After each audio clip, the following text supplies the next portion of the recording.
Boa noite a todos. O som tá bom? Tá bom? Tá desligado, não tá bom. Vamos lá. Agora sim. Estão me escutando? Então tá bom. Deixa eu colocar aqui o celular. Tirar tudo limpo.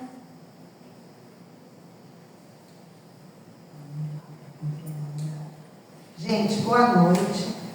Primeiramente, eu quero dizer assim que é um prazer muito grande, mas muito grande mesmo estar aqui e rever tantas pessoas conhecidas.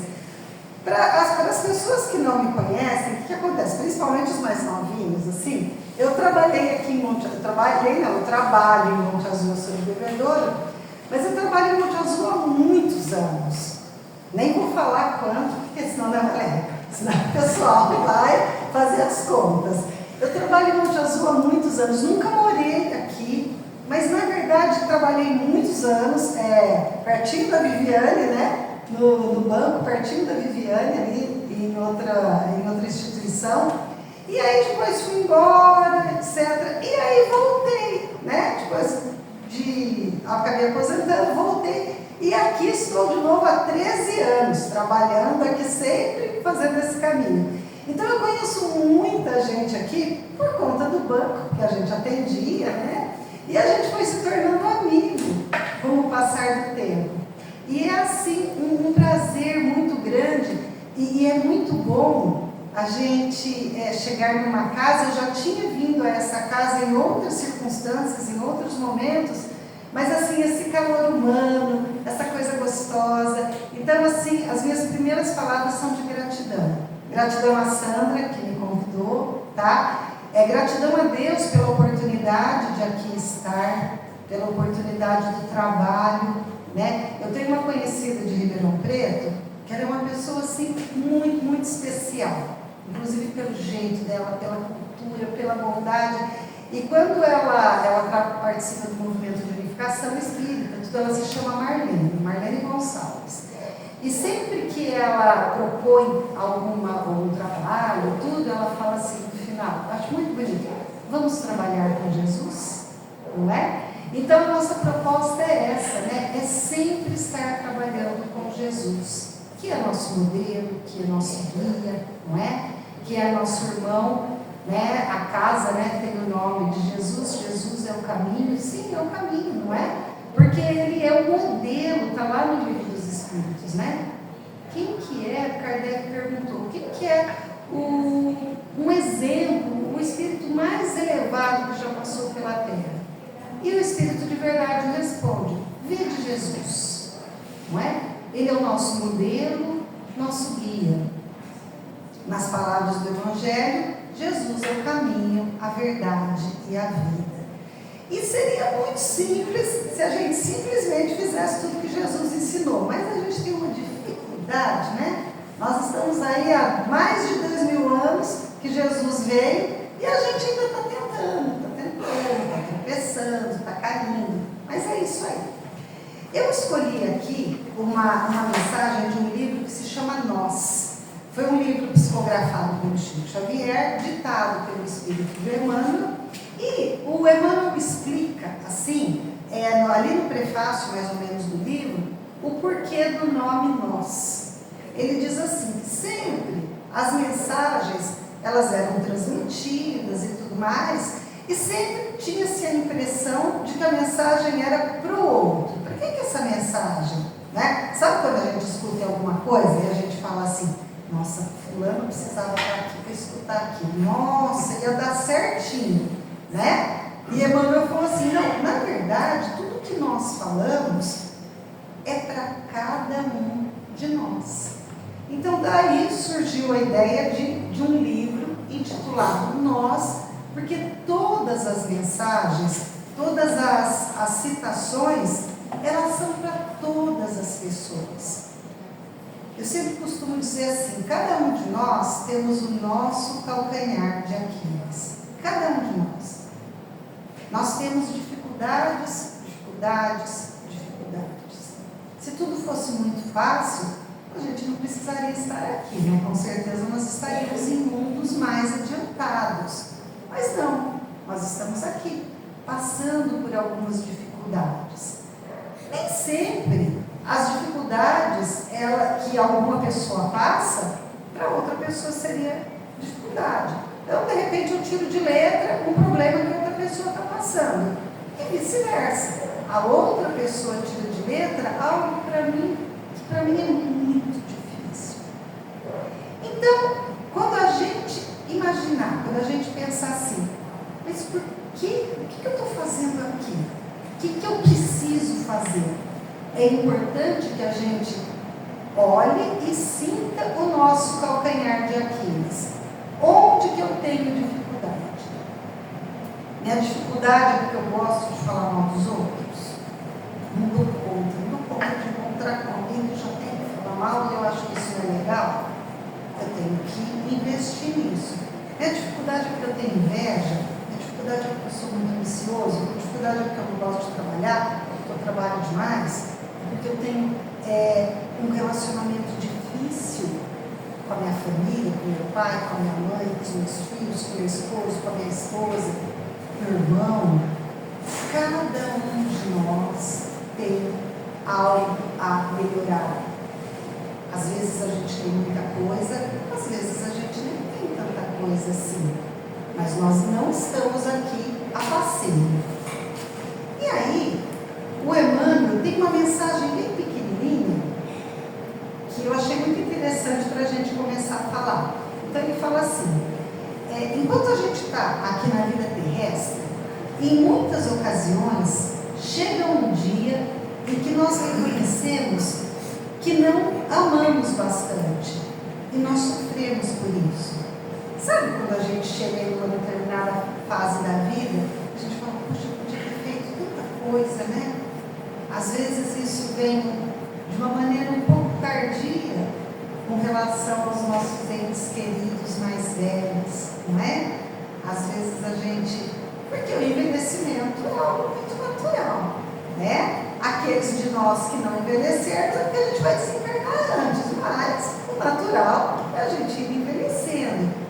E quando os nossos idosos, né, já estão, às vezes, passando por uma dificuldade ou alguma questão de saúde, e aquele que te amparou, que ficou bravo com você, que te deixou de castigo, se torna a sua criança, né? Se torna a sua criança, para você tomar conta, para você cuidar.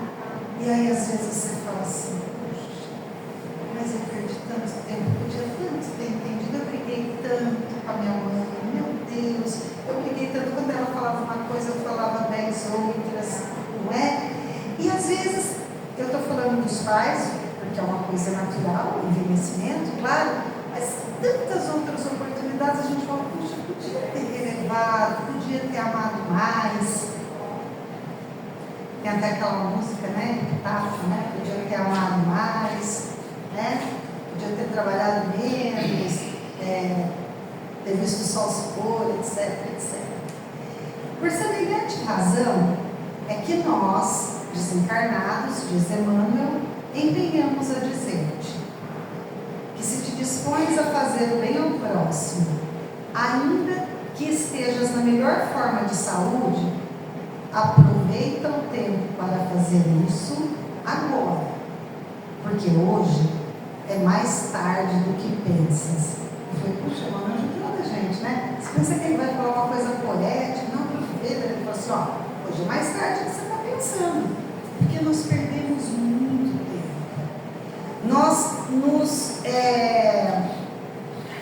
nos acomodamos na nossa pequenez, não é? Nós nos acomodamos nas nossas dificuldades, muitas vezes nas nossas verdades, que a gente não deixa ninguém tocar, não é? Porque eu sempre sou mais certo, né? Eu sempre tenho mais razão do que os outros. E a gente não se deixa, não se dá a oportunidade de aprender, de melhorar. Olha que a Viviane estava falando, eu estava pensando exatamente isso, né? Falei, meu Deus do céu, né? Como é importante criatividade, e aí, lógico, eu olhei para mim, porque eu não posso falar de mim, e falei, meu Deus, e eu estou sempre afobada, estou sempre atrasada, estou sempre sem tempo, e a Regina continua do mesmo jeito, viu? Falando com os 4 cantos, não mudou nada, só estou mais velha, não mudou nada, né? Então, essa coisa assim, que às vezes a gente fala, meu Deus, eu tenho a possibilidade, tem tanta coisa que pode me ensinar hoje em dia, que antigamente não existia, não é? Então é para a gente refletir. E aí a gente passa para o tema propriamente dito. O Emmanuel, ele fez 2 questionamentos: como falar? Como escrever? E aí ele busca uma passagem evangélica que está em João, capítulo 8, versículo 8, e tornando a inclinar, escrevia na terra. Tá? Então vamos lembrar qual passagem é essa. Essa passagem é a famosa passagem da mulher adúltera. Uma mulher foi apanhada em adultério e foi levada à praça pública. Dizia a lei de Moisés que as mulheres que eram apanhadas em adultério deveriam ser lapidadas, deveriam ser apedrejadas até a morte. Abrimos aqui um parênteses para dizer que só as mulheres, né? Os homens estavam tudo bem. Mas a sociedade patriarcal da época, né, já dizia esse tipo de coisa. E aí o pessoal queria pegar Jesus, o pessoal queria falar assim, não, vamos dar um jeito de pegar esse cara fazendo algo contra a lei. E eles se reuniram, puseram a mulher na praça, todo mundo com as pedras, etc, etc, e Jesus lá sentadinho, né? Tem até essa cena em muitos filmes, né? E dizem para ele, olha, mestre, essa mulher foi apanhada em adultério. Diz a lei que ela deve ser apedrejada. O que o senhor diz, mestre? Não é? Ou rabi, como alguns o chamavam, não é? Porque eles falaram assim, bom, se ele falar que não é para apedrejar, a gente pega ele na curva porque ele vai estar sendo contra a lei de Moisés. Se ele falar que é para apedrejar, a gente vai falar assim, olha que falso, não é ele que fala do amor, de dar a outra face, essa coisa toda. Então nós vamos pegar ele agora na curva.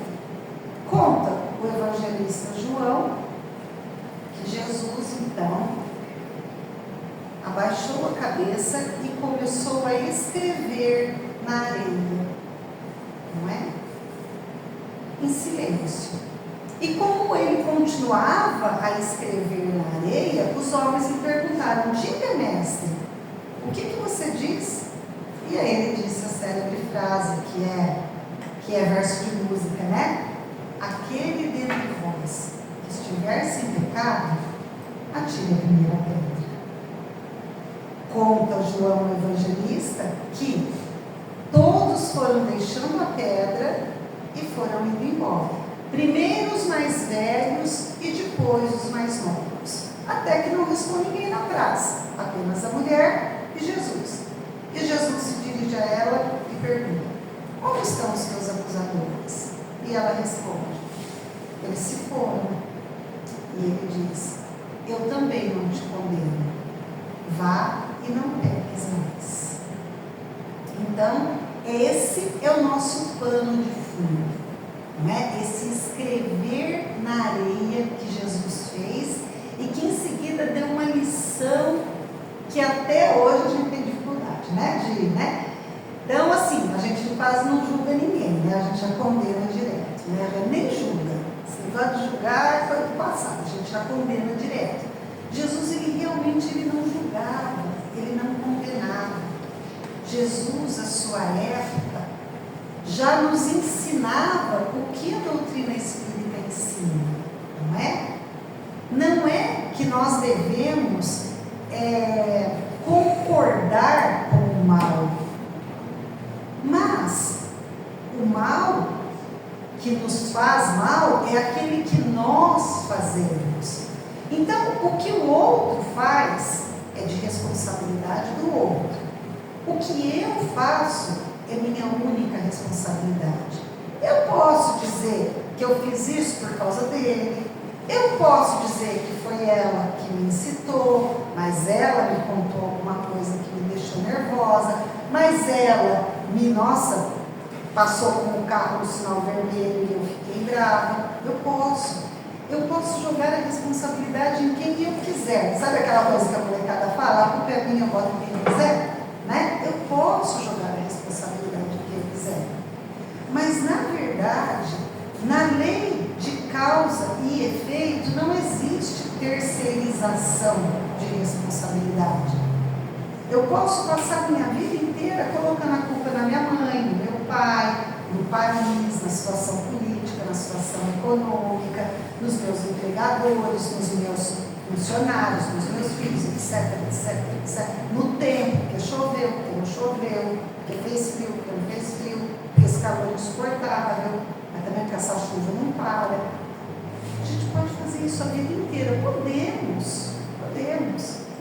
No entanto, nós estamos nos enganando.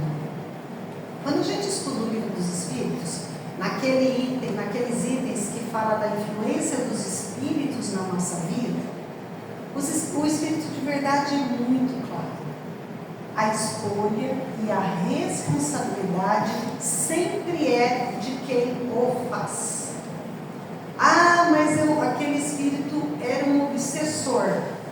A obsessão só ocorre porque nós estamos na mesma sintonia vibratória. Dolorido, né? Dolorido por quê? Porque se eu, espírito encarnado nesse mundo de expiação e provas, se eu não der oportunidade, eu não serei perturbado. Mas é difícil. Claro que é difícil, óbvio, né? Claro que é difícil. Mas a responsabilidade é minha. Existe um curso, um estudo sistematizado, inclusive chama ESD, né? Estudo Sistematizado da Doutrina Espírita. O ESD ele é composto de 3 anos. O primeiro ano tem todo um programa, o ESD começou lá na década de 80, foi um pessoal do sul do Brasil que idealizou. E hoje, assim, o ESD com mais de 40 anos, né, mais de 40 anos, o ESD, ele está assim, pelo mundo, né, tem vários países. E interessante é que foi catalogado com o passar dos anos, né, que sempre, sabe como que é curso, né, começa com um montão de gente, vai diminuindo, aí muda de ano, aumenta um pouco, vai diminuindo, e foi catalogado. O ano que o ESD tinha mais evasão, uma evasão assim em massa do 2º ano. Eu falo assim, mas por que historicamente no Brasil, quando chega no 2º ano, pessoal, né? O que acontece? Aí chegou-se à conclusão, sabe qual que é o assunto do 2º ano? As leis morais do Livro dos Espíritos. E as leis morais, elas são completamente atitudinais. Sou eu comigo mesmo, não é? E isso às vezes é pesado, isso às vezes dói. Às vezes eu quero muito que alguém passe a mão na minha cabeça. E eu abro o Livro dos Espíritos e o Espírito diz assim: a responsabilidade é sua, fofa. A responsabilidade é sua.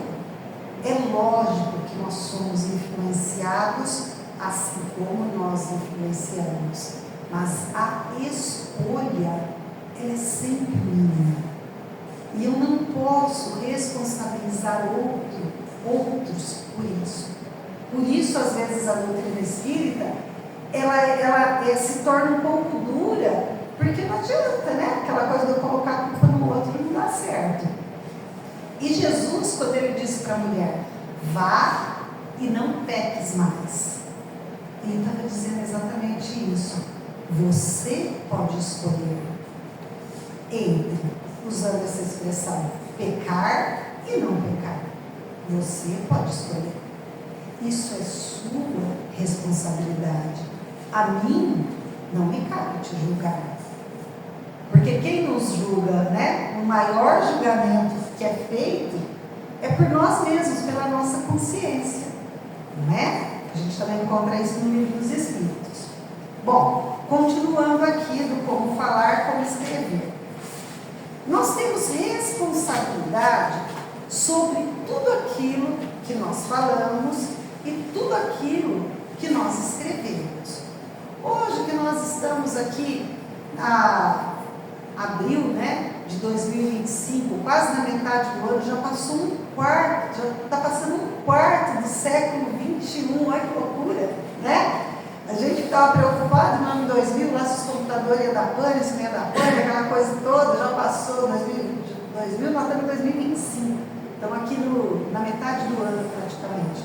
Nós vivemos esse mundo virtual, que é uma loucura, né, gente? Aqueles que têm um pouco mais de décadas, os mais jovens não vão poder dizer isso, mas aqueles que têm um pouco mais de décadas vão lembrar que a maioria de nós aqui nasceu tudo no analógico, né, gente? A maioria de nós aqui nasceu tudo no analógico, a gente era tudo analógico, né? Eu brinco assim, que quando eu trabalhei na Embebedouro, faz tempo, aí no Banco Itaú, foi em 1983, então vocês façam as contas, faz tempo, eu trabalhei no Banco Itaú. Quando acabava a energia, eu cheguei a trabalhar no caixa, quando acabava a energia, a gente colocava manivela na máquina, gente. E trabalhava com manivela. Então, eu peguei a época da manivela, eu peguei a época em que a gente fazia as coisas à mão, e aí a gente chega numa fase da inteligência artificial, em que tudo é completamente virtual. Eu me lembro em 2001, muitos vão lembrar, quando as Torres Gêmeas lá, aquela coisa, que a gente viu aqui, a gente falou, gente, parece um filme. E foi assim, nós vimos na televisão. De repente, no celular, em questão de segundos, a gente vê a guerra acontecendo ao vivo. A gente vê a Olimpíada, a gente vê a Copa do Mundo, a gente vê os filmes de modas, a gente vê isso, a gente vê aquilo, a gente vê a guerra. Então nós temos uma gama de informação absurda, de tal forma que a gente pega o celular, antigamente a gente precisava ir em determinado lugar para pagar conta, hoje em dia a gente paga a conta no celular, a gente manda recado, a gente vê a receita do bolo, a gente assina o que precisa assinar via online, é isso. Só que toda essa facilidade, para nós que somos imperfeitos, ela gera um monte de oportunidade a gente fazer bobagem também. Então, quem é muito adepto de rede social vai poder falar com muita propriedade. Quanta infelicidade a gente tem em postagens abusivas, mentirosas, tendenciosas. Então, o Emmanuel ele veio falar nessa mensagem que nós temos muita responsabilidade. Toda a nossa palavra, ela vai... A gente não pega mais a palavra, não, eu desfalei, eu vou desfalar aquilo que eu falei. Não tem jeito. Então, todas as nossas palavras, tudo aquilo que a gente escreve, tudo aquilo que a gente diz, ele vai ser espalhado. Então, eu posso fazer um grande bem com as minhas palavras e posso fazer um grande mal. Eu posso ajudar um monte de gente e posso atrapalhar um monte de gente. Mas tudo é assim, não é? A gente pega os utensílios de cozinha, são maravilhosos para cozinhar, não é? Mas podem se transformar em armas. Mas podem ser utilizados para várias funções. E assim a gente vai aplicando tudo, né? Todas as coisas, tudo que existe, né? Jesus, a seu tempo, o que aconteceu? E aí o Emmanuel fala assim: vocês nunca encontraram o simbolismo profundo do gesto do Cristo escrevendo? Jesus não deixou nada escrito. Não há nenhuma descrição de que Jesus tenha deixado algo escrito. Tudo que nós sabemos foi escrito pelos evangelistas, não é? Pelos evangelistas depois do falecimento de Jesus, depois da crucificação. Alguns bem depois, tá? O João, evangelista, quando Jesus faleceu, possivelmente ele era adolescente, não é? Pelos relatos, possivelmente o João tinha ali na casa dos 13, 15 anos. E João foi o que ficou com Maria, mãe de Jesus, até o falecimento da Maria. Ela faleceu bem idosa. E uma curiosidade, o João foi o único dos apóstolos que não foi sacrificado, que morreu de velhice, não é? Os demais todos foram presos, mortos, etc. Não é? Tem toda a história aí dos evangelistas. E Jesus, não escrevendo uma só palavra, não gravando nenhum programa na internet, não fazendo nenhuma postagem no Facebook ou outros que tais, deixou a sua doutrina através das suas atitudes. Então vamos fazer um paralelo entre nós e entre Jesus. Aí vocês vão dizer, Roberto, foi longe, né? Porque não dá para me comparar com Jesus. Mas vamos lá. A gente não lembrou no começo que o Espírito de Verdade disse assim: Jesus é seu modelo e seu guia. Ué, se ele é meu modelo e meu guia, eu tenho que me comparar com ele. Tudo bem que eu estou muito aquém, mas eu tenho que ter esse objetivo. Então vamos nos comparar. Se eu olhar a minha vida, os meus anos de vida, como é a história que eu estou escrevendo?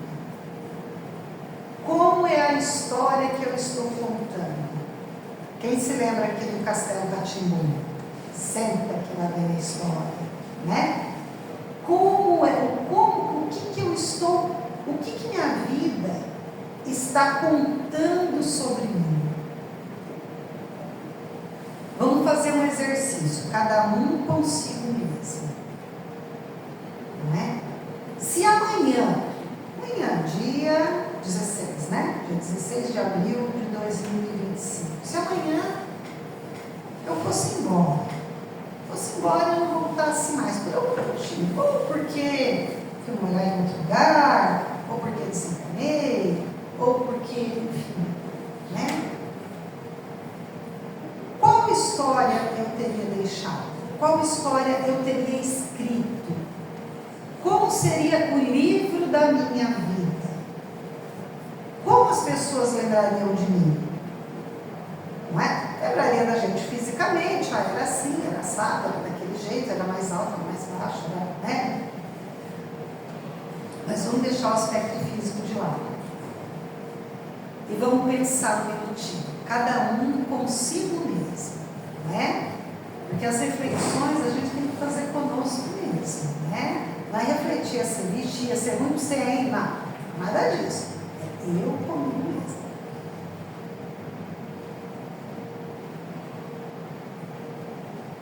Será que a minha história é uma história legal?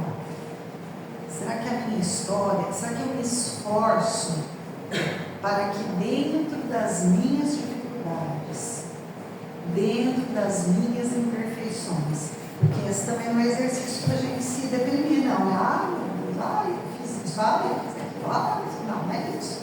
É para a gente se olhar. Todos nós temos coisas boas, temos coisas ruins. Todos nós temos características, nós somos humanos. Livro dos Espíritos. O que é espírito? O princípio inteligente do universo. Mais para frente, Kardec pergunta, não é? Como que Deus fez? E o Espírito de Verdade responde: Deus nos criou a todos simples e ignorantes, propensos à perfeição. Até Jesus? Até Jesus. Todos, indistintamente, fomos criados simples e ignorantes. Porque se ele tivesse criado Jesus mais bonitão, mais bonzinho do que eu, significaria o quê? Que Jesus seria privilegiado. E aí Deus, que é a suprema perfeição, que é o supremo amor, que é a suprema justiça, que é soberanamente justo e bom, não seria tão soberanamente justo e bom assim, porque ele teria privilegiado alguém. Privilégios são coisas que nós fazemos. Nós humanizamos muito Deus. Deus vai ficar bravo. Não vai ficar bravo. Jesus ficava bravo. Não ficava, sabe por quê? Porque ele não se sentiu ofendido. Nós nos ofendemos. Nós nós nos ofendemos porque cumprimentaram, porque não cumprimentaram, porque eu olhei com cara feia, porque passou na minha frente. Tudo a gente se... Porque nós somos assim. Então nós humanizamos muito Deus. Mas Deus, nosso Pai de amor, de bondade, Ele não cometeria nenhuma injustiça, nenhum privilégio. Não é? Então, quando nós buscamos aquilo que nós temos de bom, nós temos que potencializar aquilo que nós... O que eu sou muito legal? Nossa, o que eu já consegui de legal? Então, vou potencializar, sem esquecer aquilo que eu tenho de não tão legal assim. É para isso que nós estamos aqui. É essa a nossa caminhada, não é? A gente não está aqui só para aproveitar a vida, né? Não, para isso também. Porque a vida, a terra, ao contrário do que às vezes a gente se lamenta, não é um mar de lágrimas. Porque nós estamos passando exatamente por aquilo que nós precisamos passar. Mas eu acho injusto. Pois é. Mas possivelmente a gente não conhece a história toda. A gente se lembra de uma parte da história. Essa parte que eu tenho nessa vida e as vidas anteriores eu não consigo me lembrar. Por quê? Porque o véu do esquecimento, não é uma figura alegórica, o esquecimento das experiências anteriores permite que a gente recomece, sabe? Permite que a gente reinicie, permite que a gente não morra de remorso. Às vezes a gente faz alguma bobagem, e qualquer bobagem, não é? Na vida da gente, e depois a gente aquilo fica remoendo, eu não devia ter feito, porque a culpa e o remorso paralisam. Muitas vezes a gente fica paralisado. E aí Deus, muito esperto, disse, não vou deixar o pessoal paralisado. Então nós temos a bênção de começar novamente sem lembrar de nada. Por isso que é possível que eu conviva dentro do mesmo teto muitas vezes com espíritos que foram meus desafetos, espíritos para os quais eu fiz muito mal ou que me fizeram muito mal, espíritos que se enroscaram de alguma maneira. É esse amor, e aí Deus esperto, porque Ele é esperto pra caramba, né? Fez com que a gente nascesse tudo bonitinho, lindinho, aquele bebezinho maravilhoso, que é impossível a gente não amar, que é impossível a gente não cuidar, não é? É impossível. A gente olha para um bebê, a gente fala, puxa, isso é vida, que coisa mais linda. Tudo bem, ele chora, tudo bem, ele faz cocô na fralda, faz, mas também não dá para ser perfeito, né? Então, assim, aí Deus fez isso. Então nós temos a infância, que é aquele momento que todo mundo nos adora, todo mundo agrada. Aí a gente vai ficando mais grandinho, às vezes vai despertando algumas coisas, algumas tendências, e é nesse ir e vir de vidas, é nesse ir e vir de relacionamentos que a gente vai se acertando. Dizia Paulo Freire, não é? Um grande educador brasileiro, que ninguém se educa sozinho e ninguém educa ninguém. Nós nos educamos no interrelacionamento, de tal forma que o mais velho educa o mais novo, mas o mais novo educa o mais velho. E aí aqueles de nós que temos filhos, netos, sobrinhos, agregados, não importa o que já tivemos, nós sabemos muito bem disso. Nós sabemos muito bem quando a criança fala assim para a gente, mãe, mas você fala que é para não fazer isso, né? Você está fazendo. E aí você morre de vergonha. Meu Deus, como que eu fui fazer isso na frente dessa coisinha aqui? Porque a criança, ela tem isso, ela tem essa pureza que nos denuncia. Aquela bobagem absurda que os adultos, não sei se ainda fazem, né? Que a gente não devia fazer, fala que eu não estou, né? Aquela coisa, aquela mentira. Então, as crianças estão aí para nos ensinar. Mas a criança muitas vezes tem 40 anos menos que eu, 50 anos menos do que eu. E aquele serzinho está me ensinando. Então eu não posso ter a prepotência de dizer, mas nessa vida eu já vivi 60 mais do que ele. O que ele tem para me ensinar? Muito. Eu sempre digo o seguinte, quando o meu filho era pequeno, ele era bem pequeno, né? E na escola fizeram um projeto, essa coisa de lixo, não sei o que, né? Que lugar de lixo é no lixo, tinha todo um bordão, aquela coisa toda, né? Hoje o Vitor está com 29 anos. Mas ele era pequenininho, era uma coisinha pequenininha. E é lógico que eu falava que não podia jogar lixo. É lógico que não podia jogar lixo no chão, que não podia, porque a gente tinha que sair na escola, tudo. E eu até não tinha tanto hábito, mas eu jogava assim. Aí, uma vez, eu joguei, acho que pela janela do carro, e ele me chamou a atenção. Uma segunda vez, eu devo ter feito em outro lugar, ele me chamou a atenção. Na terceira vez, ele falou assim para mim, nossa, mas você não aprende, né, mãe? Ele devia ter 4, 5 anos de idade. Eu fiquei tão envergonhada, e eu me lembro que foi na frente de outras pessoas. Aí a gente tem aquela vontade básica de socar, né? Mas você não pode, porque fica chato, né? Então, segura. Mas assim, eu fiquei depois pensando naquilo. Falei, meu Deus, o que eu estou fazendo com o meu filho? Ele aprendeu na escola, foi reforçado em casa por mim, pelo pai dele, pela família, aquela coisa toda. E eu estou dando o pior dos exemplos. Por quê? A educação, o exemplo é tudo, né? Desde esse dia que o Vitor fez isso para mim, eu nunca mais consigo jogar o papel no chão. Até hoje, quando eu pego o papel e vem a ideia, eu lembro do Vitor me falando, mas você não aprende, né, mãe? E é assim, a gente aprende. E eu não sabia? Sabia.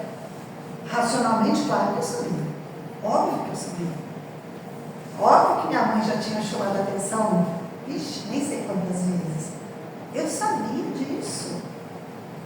Mas foi preciso que uma criança, não é? Me dissesse. Então é isso, nós nos educamos o tempo todo. E aí o Emmanuel continua. Quem poderá passar pela terra sem gravar alguma ideia nos caminhos do mundo?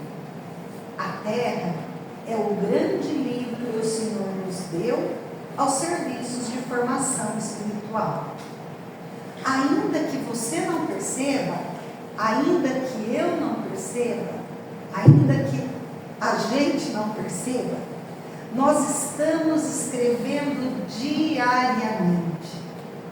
Eu posso não querer falar, eu posso não querer me expor, eu posso não querer assumir uma postura, mas o não fazer é fazer.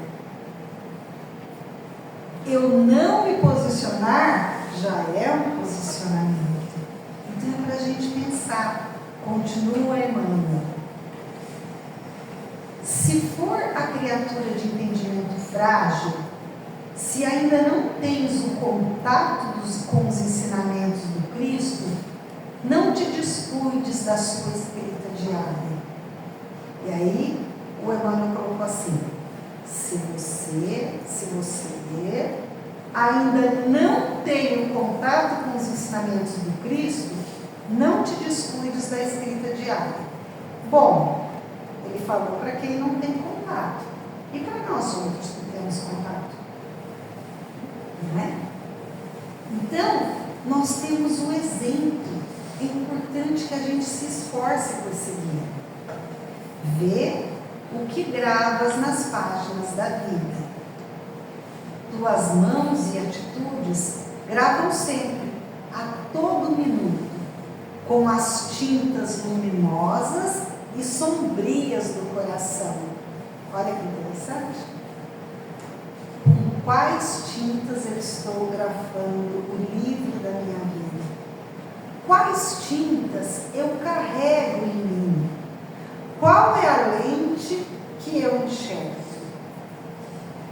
Não é? Sabe tem aquela historinha, né? Da pessoa que sempre reclamava que o vizinho, ela sempre via o vizinho ou a vizinha, enfim, pela janela, pelo vidro dela. Então ela sempre reclamava que o vizinho, que estava tudo sujo do outro lado, etc, etc, etc, né?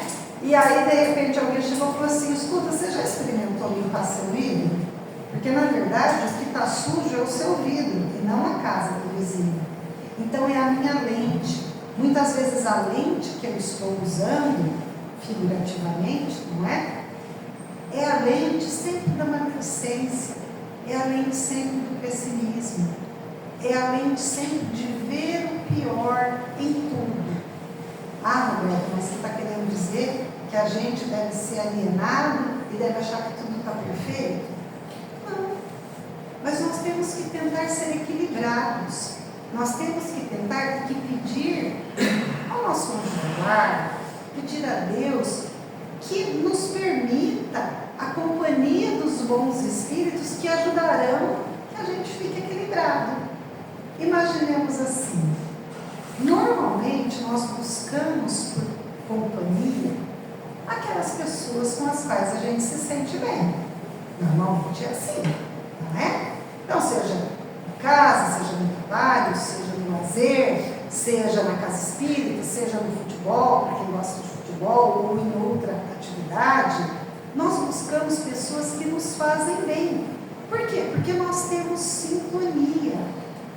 Então nós vamos ter sintonia com os espíritos que estiverem junto conosco, são aqueles que têm sintonia com a gente. Se eu passo o dia pensando na raiva, na angústia, pensando coisas ruins, eu vou atrair espíritos que pensam igualzinho a mim. Não é? Quem de nós odeia futebol não vai ficar na mesma roda discutindo futebol. Ah, porque o Corinthians perdeu, porque o Palmeiras perdeu, porque o São Paulo perdeu, nem me fala São Paulo, aliás, né? Que eu vou mudar de esporte, não vou mais torcer para futebol, não. Então é assim, cada um de nós tem que ter alguma coisa que a gente gosta muito. E tem coisa que a gente não gosta. Aquela conversa não é muito para mim. Está conversando de rock, sei lá, eu não gosto muito de rock, eu gosto de outro estilo de música. Tudo bem, não é? Então, com que lente eu estou vendo o mundo? Com que tintas eu estou escrevendo esse meu livro da vida? A terra está registrando o que fazes. Não manches o livro que o Pai nos confiou. Lembrando aquela coisa, né, gente? Que essa oportunidade que a gente está tendo é uma oportunidade fantástica. Essa oportunidade de viver, de reviver, de trabalhar, de buscar. Então vamos aproveitar. Diz a espiritualidade que é assim: nós temos hoje encarnados aqui no planeta Terra coisa de 7 bilhões e pouco, né? De encarnados. E diz que a fila lá do outro lado para encarnar é 2 vezes mais que isso. Então, assim, a coisa não é fácil não, né? A coisa não é fácil não. Então, a gente tem que garantir que nós estamos usando bem esse tempo. Né? O que eu estou fazendo com o meu tempo? Tem uma música, gosto muito de citar algumas músicas que eu acho que são muito sugestivas para a gente concluir. Beto Guedes, há muito tempo, fez aquela música, se eu não me engano, é Sol da Primavera, o nome da música, e num determinado momento ele diz: a lição sabemos de cor, só nos falta aprender. Mais ou menos isso. A gente sabe um monte de coisa, a gente sabe um monte de passagem evangélica, só nos falta aprender. Jesus falou que era mole, uma palavrinha de 4 letras, é só amar. Ama. Ele até reduziu, não pôs nem o R. Ama. Ama. O que você precisa fazer? Ama. E a gente está enroscado até hoje, não dá conta não. Então não é difícil. Nós temos dificuldade. E também vou citar Renato Teixeira, eu gosto muito, né, do Tocando em Frente. Cada um de nós compõe a própria história. E cada ser em si carrega o dom de ser capaz de ser feliz. Então a nossa mensagem é para a gente refletir, porque eu penso assim, tudo que a gente ouve, tudo que a gente lê, tudo que a gente compartilha, só vai ser legal ou não legal se a gente fizer um link com a nossa vida e se a gente refletir sobre aquilo, não é? Às vezes a gente escuta algo que não nos agrada. E aí, o ideal, dito não pela Roberta, mas pelos estudiosos, por que aquilo me incomoda tanto? Ou, pelo contrário, por que eu gostei tanto? E se eu gostei, o que aquilo vai, vou usar uma palavra que eu acho bonita, que eu não uso muito, mas tem um psicólogo que usa, eu acho tão bonito, o que aquilo vai reverberar na minha vida? Eu acho tão bonito, acho chique, né? De vez em quando eu uso, mas não é no meu vocabulário, não. O que aquilo vai reverberar na minha vida? Porque só faz sentido, a religião em nossa vida, ela só faz sentido se a gente tomar posse dela para nos transformar. Eu tenho que, a minha obrigação, a minha missão, meu objetivo, qualquer que seja a palavra que a gente use, é sair dessa encarnação melhor do que eu entrei. A gente está conseguindo? Isso também é muito particular. Isso é muito individual. Porque só eu sei,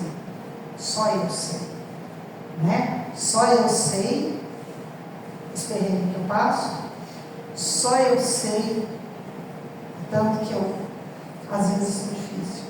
Só eu sei o tanto que eu me esforço, se é que eu me esforço. Só eu.